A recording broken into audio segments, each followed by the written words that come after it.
Good morning students.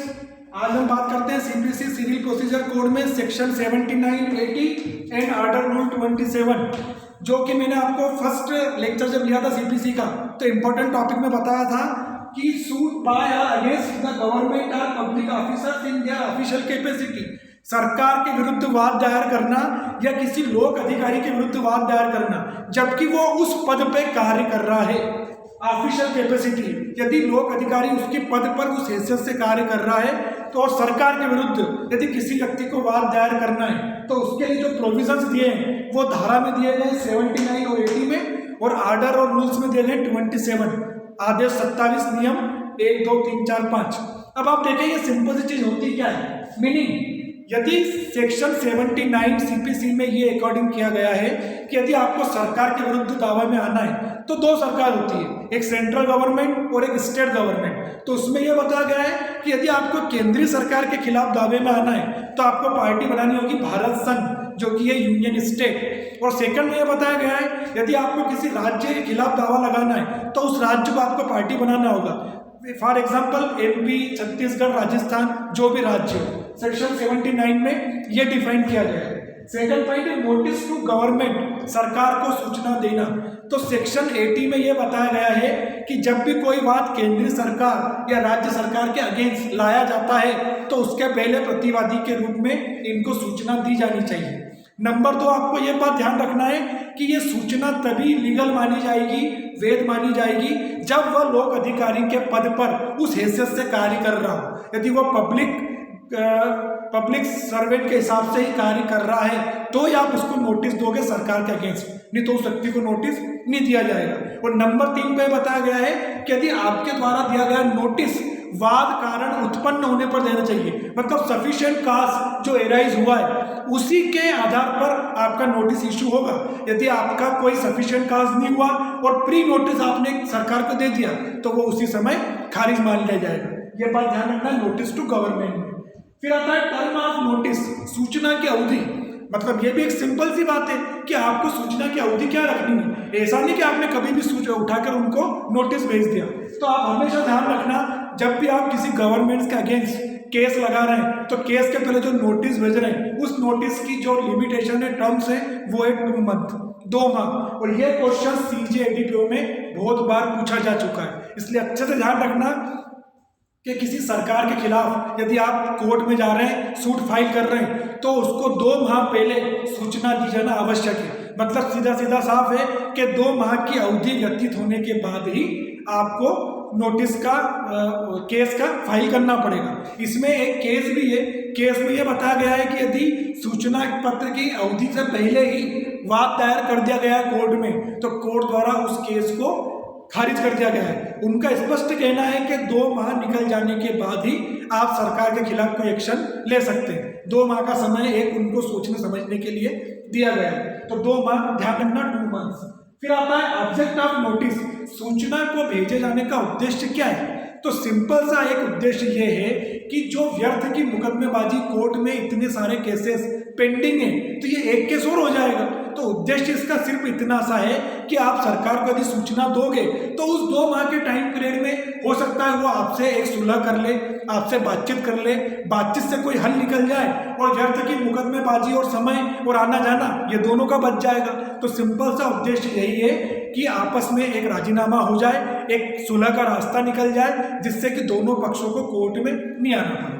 फिर आता है आपका इसेंशियल एलिमेंट्स, ध्यान रखने योग्य बातें, आवश्यक तत्व क्या क्या है सरकार के खिलाफ अगेंस्ट वाद दायर करने के लिए।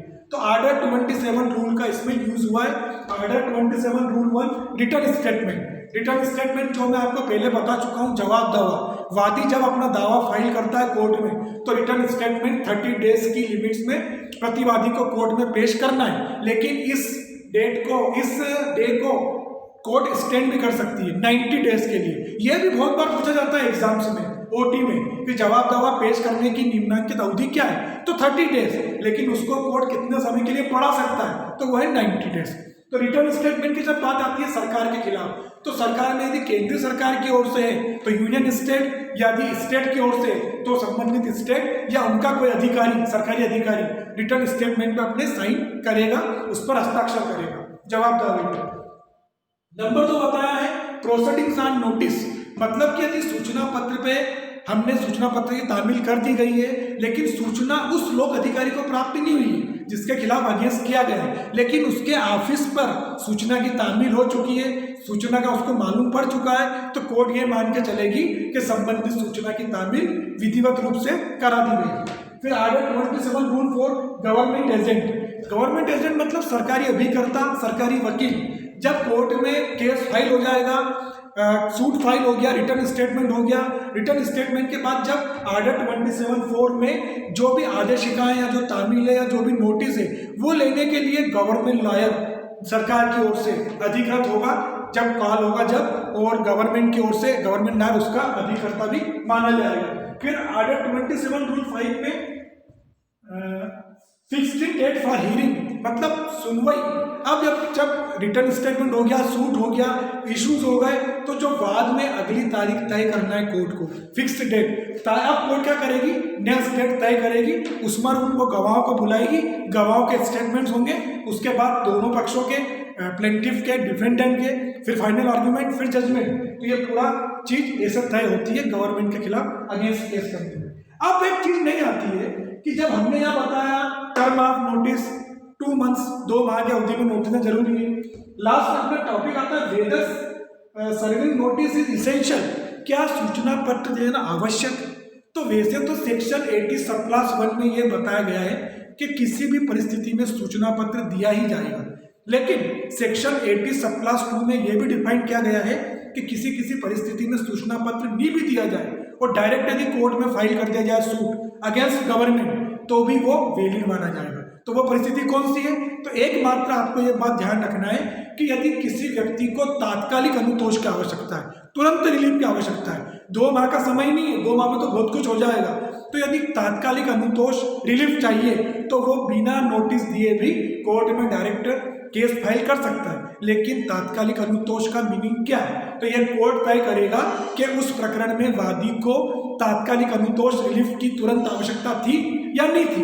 यदि नहीं थी तो कोर्ट वापस उसको केस को लौटा देगा और उनसे रिक्वेस्ट करेगा कि आप 2 माह का नोटिस दें, 2 माह की सूचना अवधि पूरी होने के बाद ही, तामील होने के बाद ही व्यवस्थित रूप से कोर्ट में आए और फिर उस पर सुनवाई होगी। दोनों पक्षों को सुनने के बाद तात्कालिक अनुतोष कोर्ट डिसाइड करेगी कि वास्तव में आपको है क्या नहीं है, जैसे स्टे और बेल में होता है वैसे ही।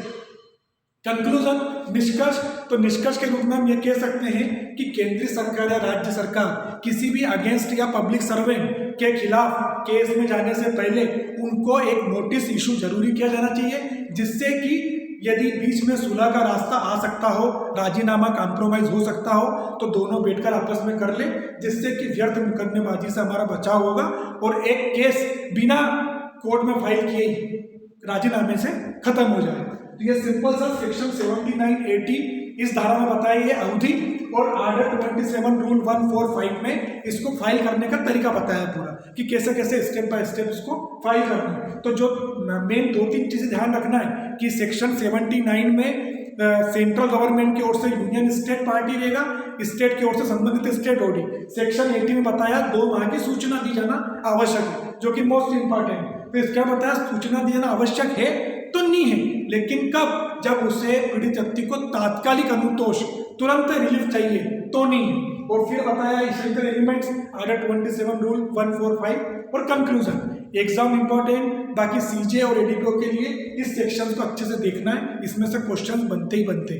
कुछ प्रॉब्लम्स आती है तो फिर आगे हम इस पर चर्चा करते हैं। Thank you.